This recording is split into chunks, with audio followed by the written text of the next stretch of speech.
ஒலிபீடியா வெளியிடும் ஒலிப்புத்தகம். மைதானத்து மரங்கள். ஆசிரியர் கந்தர்வன். குரல் வெண்பா. ஒலிப்புத்தகம் உரிமம் கிரியேட்டிவ் காமன்ஸ். எல்லோரும் கேட்கலாம், பகிரலாம். இவன் வீட்டை விட்டு திரும்பி நடந்தால் 100 அடி தூரத்தில் இருக்கிறது அந்த மைதானம். ஊரின் ஒரு கோடிக்கு ஒதுங்கிவிட்ட இவன் வீட்டுக்கு ஒரே மரியாதை, அது அந்த மைதானத்தில் இருக்கிறது என்பதுதான். புதியவர்கள் யாரும் இவனிடத்தில் வீட்டு முகவரி கேட்கும்போது இவன் இந்த மைதானத்தை அடையாளம் காட்டித்தான் சொல்லிக் கொள்வான். உலகத்தின் பெரிய பெரிய வாழ்க்கையிலிருந்தும் பெரிய பெரிய சம்பவங்களிலிருந்தும் இவன் ஒடுங்கி இருப்பது போல இந்த வீடும் நிசப்தத்தை திண்ணையில் விரித்துக்கொண்டு ஒடுங்கி போயிருந்தது. அந்த பெரிய மைதானத்துக்கருகில் உள்ள வீடு என்பதால் மைதானத்தின் கம்பீரம் லேசாய் வீட்டில் படிந்து இவன் குரலில் சில சமயங்களில் வெளிப்படும். அம்மா கூட போய் பெண்கள் துறையில் குளிக்க வெட்கப்பட்டு அவளோடு சண்டை போட்டு இவன் தன்னோடு சேர்த்து குஞ்சு குழுவான்களோடு ஊருணிக்கு குளிக்க புறப்பட்ட காலத்திலிருந்து இந்த மைதானத்தோடு இவனுக்கு ரகசிய சம்பந்தம் உண்டு. அப்பா அம்மா கைகளை உதறிவிட்டு இவன்தானே நடக்கத் துவங்கி கைகளை வீசி நடந்து வந்ததே அருகிலிருந்த இந்த மைதானத்திற்குத்தான். அப்போதிலிருந்து இந்த மைதானம்தான் இவனுக்கு ஆதரவு. மதுரை செல்லும் சாலையின் ஓரத்தில் இந்த மைதானம் பறந்து கிடந்தது. மைதானத்தின் சிறப்பு அதன் பரப்பளவினால் வந்ததல்ல. அதன் இவ்வளவு மகிமைக்கும் காரணம் அதன் கிழக்கு மேற்கு ஓரங்களில் ஆஜானுபாகுவாய் கிளைகள் விரித்து நிற்கும் அந்த பெரிய பெரிய மரங்கள்தான். அவைகளை சாதாரணமாய் மரங்கள் என்றழைப்பதே சிறுமைப்படுத்தியதாகிவிடும். நெடுநெடுவென்று வளர்ந்து வீடுகள் போல் தூர்கட்டி மைதானத்து ஓரங்களை கருகருவென்று இருள் போர்த்திக் கொண்டு பூவும் பிஞ்சும் காயும் பழங்களுமாய் நிற்கும் அந்த புளிய மரங்களை விருட்சங்கள் என்றுதான் யதார்த்தமாக சொல்ல வேண்டும். ஊர் நடுவேயுள்ள உயர்நிலைப் பள்ளியின் சொந்த விளையாட்டு மைதானம் இது. அந்த பள்ளியின் முற்றத்திலேயே ஒரு சிறிய மைதானமும் உண்டு. இடையிடையே வரும் விளையாட்டு பீரியட்களில் மட்டுமே அந்த சிறிய மைதானத்தில் விளையாட்டு நடக்கும். ஒரு வகுப்பிற்கு மதிய இடைவேளைக்கு முந்திய கடைசி பீரியட் விளையாட்டு பீரியடாக இருந்தாலோ அல்லது மாலையில் கடைசி பீரியடாக இருந்தாலோ பையன்கள் வரிசையாய் நடந்து வந்து இந்த பெரிய மைதானத்தில்தான் விளையாட வேண்டும். விளையாடி முடித்து உடற்பயிற்சி கல்வி ஆசிரியர் கழுத்தில் தொங்கும் பிகிலை ஊதி வீடுகளுக்கு விரட்டும் போது எல்லா மாணவர்களும் ஊருக்குள் இருக்கும் தங்கள் வீடுகளுக்கு அலுப்புடன் நடப்பார்கள். மதிய இடைவேளையாயிருந்தால் அவசரமாய் ஓடுவார்கள். இவனுக்கு அப்போதெல்லாம் ரொம்ப பெருமையாயிருக்கும். இவன் வீடு இதோ 4 பாகத்தில் இருக்கிறது. இவன் மட்டும் அமர ஒவ்வொரு மரமாய் ஓடி தொட்டுவிட்டு மைதானம் காலியானதும் ஒண்டியாய் நின்று இங்குள்ள எல்லாமே இவன் கவனிப்பில் மேற்பார்வையில் நடப்பது போல் காலி மைதானத்தை ஒருமுறை பார்த்துவிட்டு வீட்டிற்கு போவான்.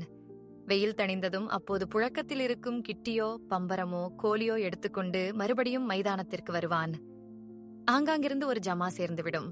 குழுக்களாக பிரிந்து விளையாட்டு துவங்கும். விளையாட்டின் போது எவ்வளவு கத்தினாலும் சத்தம் மைதானத்தை விட்டு வெளியே போகாது. மைதானமே சப்தங்களே விழுங்கிவிடும்.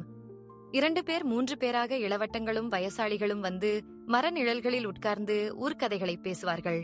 தனியாட்களாய் கண்ணிலுள்ள சோகத்தையெல்லாம் மைதானத்தில் பாய்ச்சிக்கொண்டு குத்துப்பார்வைகளோடு சிலர் உட்கார்ந்திருப்பார்கள். சாலையை தாண்டி பச்சை காடாய் கிடக்கும் வயல் ஓரங்களில் மாடு மேய்க்க வரும் சிறுசுகள் முறை போட்டுக்கொண்டு சிலர் மாடுகளை பார்த்து கொண்டு மைதான மரப்பாதங்களில் வீடமைத்து ஆடுபுலி தாயம் எல்லாம் ஆடுவார்கள். கந்தலும் பரட்டையுமாய் அவர்கள் ஒரு ஒதுங்கிப்போன மரத்தடியை எப்போதைக்குமாய் எடுத்துக்கொண்டார்கள். எவ்வளவோ காலமாயிற்று அவர்கள் அந்த மரத்தடியை எடுத்துக்கொண்டு. காடு மாறி பொழப்பு மாறி எவ்வளவோ பேர் போய்விட்டார்கள். எண்ணிக்கையில் குறைவுபடாமல் புதிதாகவும் வருகிறார்கள். கந்தலும் பரட்டையும் மாறவில்லை. அவர்கள் பிடித்துக் கொண்டிருந்த மரத்தையும் மாற்றிக்கொள்ளவில்லை.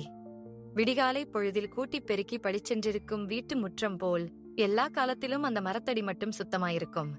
அடுத்தடுத்த மரத்தடிகளில் வெள்ளையும் சுள்ளையுமாய் உட்கார்ந்து பேசிக் கொண்டிருப்பவர்களிடம் அஞ்சிக்கொண்டே விளையாடும் அந்த மாடு மேய்ப்பிகள் சப்த குறைவோடுதான் சம்பாஷித்துக் கொள்வார்கள். கொஞ்ச காலம் முன்பு வரை இளவட்டங்கள் கூட்டமாக வந்து கேந்திரமான மரத்தடிகளில் உட்கார்வார்கள். கண்ட பெண்களைப் பற்றியெல்லாம் அவர்கள் கதையளந்து கொண்டிருப்பார்கள். அவர்களெல்லாம் கல்யாணம் முடிந்து மனைவிகளுக்கு கட்டுப்பட்டு வீடுகளில் முடங்கியிருப்பார்கள் போலும். அந்த முகங்களில் 1-2 தவிர அநேகம் பேரை இப்போதெல்லாம் இந்த மரத்தடிகளில் காண முடிவதில்லை. இப்போது வரும் இளவட்டங்கள் வந்து உட்கார்ந்தவுடன் அமர்க்களமாய் பேச துவங்கினாலும் நேரமாக ஆக சோகங்களையே பரிமாறிக்கொள்கிறார்கள். தூரத்து பட்டணங்களும் கை நிறைய சம்பளம் வரும் உத்தியோகங்களும் நாதஸ்வரம் முழங்க கல்யாண ஊர்வலங்களும் அவர்களின் இயக்கம் போலும். அவர்கள் ஒவ்வொரு நாளும் விட்டுச் செல்லும் பெருமூச்சுகள் மரத்தடிகளை தாண்டி மைதானமெங்கும் விரிந்து செல்லும். இவன் சிறுபிள்ளையாயிருந்த போது மைதானத்து மரத்தடிகளில் அதிகமாய் உட்கார்ந்ததே இல்லை. இவனை கவர்ச்சித்ததெல்லாம் சூரியனை நேராக பார்த்து கிடந்த அந்த மைதான வெளிதான். மரத்தடி என்பது உட்காருபவர்களுக்குண்டானது. இவனால் அந்த வயதில் வாளை சுருட்டிக் கொண்டு 5 நிமிடங்கள் கூட தொடர்ந்து ஓரிடத்தில் உட்கார முடியாது. மைதான வெளியில் என்றால் ஆடிக்கொண்டே இருக்கலாம், ஓடிக்கொண்டே இருக்கலாம். ஒவ்வொரு சமயம் விளையாட்டு உச்சத்தில் இருக்கையில் மரத்தடியிலிருந்து அப்படி போடுறா சபாசு என்ற உற்சாக குரல்கள் சிறுவர்களை எட்டும். அந்த நாட்களில் அவர்களின் அடுத்தடுத்த ஏவல் குரல்களுக்காகவும் உற்சாக ஒலிகளுக்காகவும் ஆட்டம் தூள்படும். இறங்கு வெயில், மஞ்சள் வெயில், லேசிருட்டு என்ற பொழுது மாற்றங்கள் ஆட்டம் மும்முரத்தில் புத்திக்கு உரைக்காது. இருட்டு கனமாகி அடித்த கிட்டிப்பிள்ளையை தேட முடியாமற் போனாலும், உருண்ட கோழிகளை குனிந்து குனிந்து கண்களை இடுக்கி பார்த்தும் கண்டுபிடிக்க முடியாமற் போனாலும் ஆட்டத்தை மாற்றி வேறு விளையாட்டில் முனைவார்கள். கடைசியாய் ஓடி வருவது தெரியாமல் முட்டி மோதி எதிரே வருபவனை பெயர் மாற்றி கூப்பிட்டு எல்லோரும் அதற்காக ஓவென்று சிரித்து அந்த சிரிப்புகளிலும் அயர்ச்சி வந்து அப்புறந்தான் அந்த மைதான வெளியில் ஆட்டப்பாட்டங்கள் முடியும். இவன் 8ஆம் வகுப்பு படிக்கையில்தான் முதன்முறையாக மைதான வெளியிலிருந்து ஒதுங்கி மரத்தடியில் உட்கார்ந்தான். அன்று அவன் காலையில் பள்ளிக்கூடம் போய் இறைவணக்கம் முடிந்து வரிசையில் வந்து வகுப்பில் உட்கார்ந்தான். ஆங்கிலம்தான் முதல் பீரியட். ஆங்கில ஆசிரியர்தான் வகுப்பாசிரியர். வெள்ளை பேண்டும் வெள்ளை சட்டையும் வெள்ளை மனசுமாய் மிகுந்த கவர்ச்சியோடு இருப்பார். வகுப்பிற்குள் நுழையும் போதே ஒரு காகிதத்தை கொண்டு வந்தார். அவர் முகத்தில் கவலை நிறைந்திருந்தது. நாற்காலியில் உட்காரும் முன்பே அதை பார்த்து படிக்க ஆரம்பித்தார். இன்னும் ஸ்கூல் பீஸ் கட்டாதவர்கள் வகுப்பை விட்டு வெளியேற வேண்டும். பீஸ் கட்டி ரசீது வாங்கிக் கொண்டுதான் உள்ள வர வேண்டும். இந்த வகுப்பில இன்னும் பீஸ் கட்டாதவர்கள் ராகவன், முத்து. அடுத்தடுத்த பெயர்கள் அவன் காதில் விழவில்லை. முத்து முத்து முத்து என்றுதான் எல்லாமே இவன் காதில் விழுந்தன. அம்மாதான் வீட்டில் இருப்பாள். அப்பா வேலைக்கு போயிருப்பார். ஆதீன ஆபீஸ் நாற்காலியை தேய்த்து கொண்டு உட்கார்ந்திருப்பார். 10 நாளாய் பண்ணி சொல்லியும் இந்தா தாரேன் அந்தா தாரேன் என்று சொல்லிக்கொண்டே தினமும் ஓடிவிடுகிறார். அம்மாவோடு சண்டை போட்டு புண்ணியமில்லை. அஞ்சரை பெட்டியை தடவி பார்த்துவிட்டு மஞ்சள் சீரகமில்லை என்றாலும், சீச்சாவை பார்த்துவிட்டு எண்ணெய் இல்லை என்றாலும், தம்பி தங்கைகள் நேரங்கெட்ட நேரத்தில் பசிக்கிறது என்றாலும், என்னை கொண்டுகிட்டு சீக்கிரம் போயிரு ஈஸ்வரா என்றுதான் குரல் எடுப்பாள். அவளிடம் இப்போது போய் பீஸ் கட்ட பணம் கேட்டால் அவள் மறுபடி ஒரு முறை என்னை கொண்டுகிட்டு சீக்கிரம் போயிரு ஈஸ்வரா என்று குரலெடுப்பதைத் தவிர பீஸ் கட்டச் சொல்லிக் கொடுக்க அவளிடம் எதுவும் இருக்காது. அலுவலகத்திற்கு போய் அப்பாவை கேட்கலாம் என்றால் எரிந்து விடுவதைத் தவிர அவரும் உடனடியாக எதையும் ஏற்பாடு செய்துவிட மாட்டார். அவன் அன்றுதான் மைதான வெளியை மறந்துவிட்டு மரத்தடியில் உட்கார்ந்து மைதானத்தை வெறித்து நோக்கினான். ஆங்காங்கு சில மரத்தடிகளில் அந்த வெயில் நேரத்தில் 1-2 பேர் உட்கார்ந்திருந்தார்கள். வேலை கெட்ட வேளைகளில் இப்படி வந்து உட்காருபவர்கள் உளைச்சல் தாழாமல் தான் வருகிறார்கள் என்பது அவனுக்கு அறுவலாய்ப்பட்டது. வகுப்பில் பட்ட அவமானம் இவன் உடலை நடுக்கியது. இவனால் செய்யக்கூடியது அப்போதைக்கு வேறெதுவும் இருப்பதாக அவனுக்கு தோன்றவில்லை. வகுப்பை விட்டு வெளியே வருகையில் மாணவர்கள் இரக்கத்தோடு பார்த்த பார்வைகள் இன்னும் இவன் உடல் முழுதும் ஈக்களாய் எறும்புகளாய் மொய்த்து கிடந்தன. உக்கி போய் உட்கார்ந்திருந்தான். சாலைகளும் மைதான வெளியும் ஊர் முழுவதும் வெயிலின் உக்கிரத்தில் கொப்பளித்துக் கொண்டிருக்கையில் உடல் நடுங்கி இவன் உட்கார்ந்த இந்த மரத்தடி மட்டும் இளங்காற்று சிலுசிலுப்பும் இதமான நிழலுமாய் குழுகுழுவென்றிருந்தது. நெடுநேரம் அப்படியே சிலையாயிருந்தான். இந்த சிலுசிலுப்பும் குளுமையும் இவனின் மனப்பாரத்தை லேசு லேசாய் கரைத்துவிட்டன. இவன் மரத்தடியிலிருந்து எழுந்தபோது குழப்பமும் நடுக்கமும் குறைந்திருந்தன.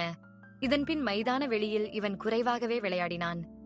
ஒவ்வொன்றாய் இவனை தாக்கிய ஒவ்வொரு அடிக்கும் மரத்தடியே இவனுக்கு மருத்துவமனையானது.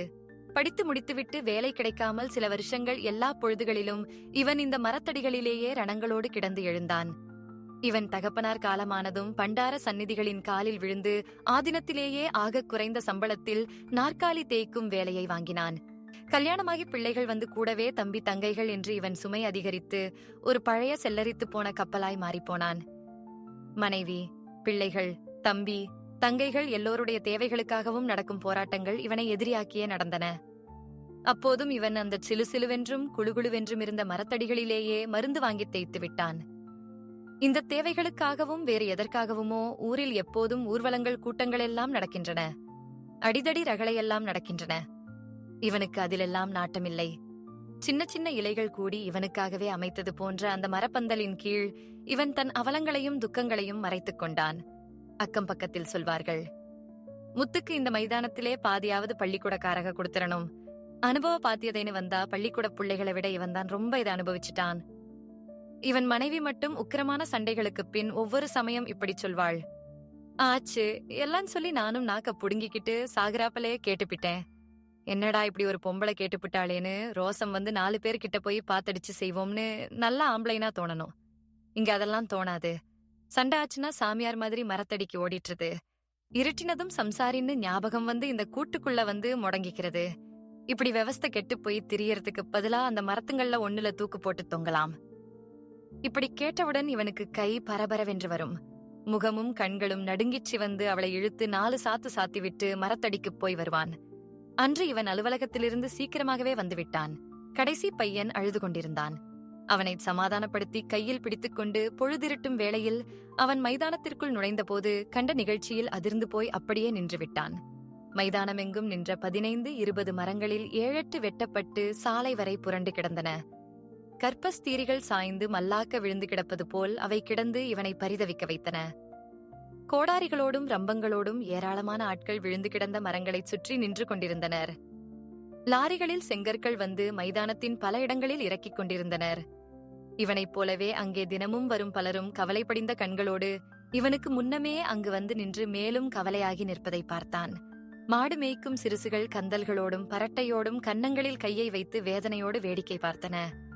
மெதுவாய்ப் போய் ஒருவரிடம் இவன் கேட்டான், என்னாச்சு? ஏன் இப்படி திடீர்னு எல்லாத்தையும் வெட்டுறாக? கொப்பும் கொலையுமாய் கிடந்த அந்த பச்சை பூதங்களை பார்த்து பெருமூச்சு விட்டபடி அவர் சொன்னார், கனாமுனா, இந்த இடத்த பள்ளிக்கூடத்துக்காரங்க கிட்டே இருந்து வாங்கிப்பிட்டாக. இதுக்கு பதிலா பள்ளிக்கூடத்துக்கு பக்கத்திலே உள்ள அவரு காலி இடத்தை கொடுத்துட்டாராம். இதிலே சினிமா கொட்டகை கட்ட போறாக. கதவு நிலைக்கெல்லாம் இந்த மரங்கதான். மைதானம் அலங்கோலமாகிவிட்டது. வெட்டுப்பட்ட மரங்களிலிருந்து வந்த பச்சை கவிச்சியும் மரவாசனையும் காற்று முழுதும் வியாபித்து கிடந்தது. இன்னும் வெட்டப்படாத மரங்களைச் சுற்றி தூரை தோண்டுவதும் வெட்டுப்பட்ட மரங்களை ரம்பங்களால் அறுப்பதும் மும்முரமாய் நடந்து கொண்டிருந்தன. 2-3 பெட்ரோமாக்ஸ் விளக்குகள் வந்து இறங்கிக் கொண்டிருந்தன. பகிரங்கமாய் அங்கு கொலைகள் நடந்து கொண்டிருப்பதாகவே இவனுக்கு பட்டது. பாதம் முதல் தலை வரை உலுக்கியது. இவன் கவலைகளை இனி யார் வாங்குவார்கள்? மரங்கள் மழையை வருவிக்கும் என்று இவனுக்கு தெரியும். இந்த மரக்கொலைகள் இவன் கண்களிலும் அப்படியே மழையை வரவைத்து விட்டன. எல்லா அடிகளையும் வாங்கிக் கொண்டு இவன் உன்மத்தன் போல் இந்த மரத்தடிகளில் உட்கார்ந்திருந்தானே தவிர ஒரு நாளும் கண்ணீர் விட்டு அழுததில்லை. அன்றைக்கு முதன்முறையாக பொறுமி அழுதான். கைப்பிடியில் சிக்கி நின்ற குழந்தை ஒன்றும் புரியாமல் தகப்பனின் கேவலைக் கண்டு அதுவும் ஓவென்று மைதானமெங்கும் கேட்கும்படி அழுதது. இருட்டி வெகு நேரங்கழித்து வீட்டிற்கு வந்தான். உள்ளே நுழைந்ததும் மனைவி சொன்னாள், இனி மேலாச்சும் ஊரிலே ஒவ்வொருத்தரும் நம்மள போல எப்படி கஷ்டப்படுறாங்கன்னு நடந்து திரிஞ்சு பாருங்க. மறுநாள் பொழுது சாய்ந்த வேளையில் இவன் மைதான உரச்சாலை வழியாக ஊருக்குள் தன்னையொத்த ஜனங்களை தேடி பார்க்க முதன்முறையாய் கையை வீசி நடந்து கொண்டிருந்தான். மைதானத்தை ஒட்டிய ஓரங்களில் கண்டும் முண்டுமாய் துண்டுபட்ட மரங்கள் உயிரற்று கிடந்தன. இவன் உயிரோடு அவைகளை தாண்டி நடந்தான்.